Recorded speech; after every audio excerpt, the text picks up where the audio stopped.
l'ouvrage de Yves Christiaen, Mutation du monde, que j'ai bien connu à l'époque où il était président du RAO, avant Franck Nguyen ou plein d'autres. Et il consacre un chapitre très intéressant à Israël, dans son ouvrage, paru chez Dervy en 78. Et il nous laisse des passages tout à fait intéressants que je commenterai dans un article. Il cite le Luc 24 et il cite les Actes, chapitre 1, verset 6, où il est question d'Israël. Mais de quel Israël s'agit-il? C'est toute la question. Est-ce que c'est l'Israël pour désigner les Juifs, ou est-ce qu'Israël pour désigner le peuple du royaume d'Israël, du royaume du Nord? Moi, je pense que c'est la deuxième théorie qui est valable. Et donc, quand on dit chez Luc 24, nous espérions qu'il délivrerait Israël, c'est plutôt par rapport au royaume d'Israël.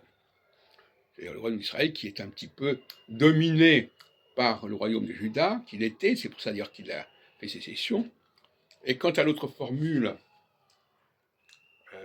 est-ce maintenant que tu vas rétablir le royaume d'Israël, au livre des Actes des Apôtres, alors là, c'est encore plus flagrant.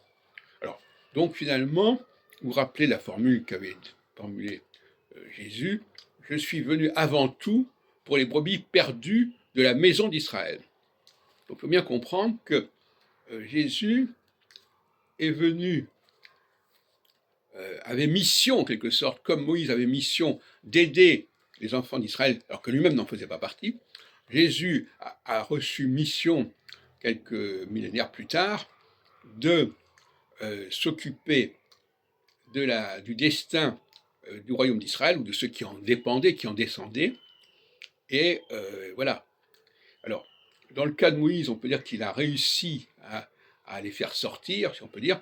Dans le cas de Jésus, on ne sait pas très bien s'il a réussi quelque chose au niveau de Israël, si ce n'est en créant le christianisme, qui a été une façon, effectivement, de s'émanciper du judaïsme, non pas en intégrant le judaïsme, mais en le dépassant, si on peut dire.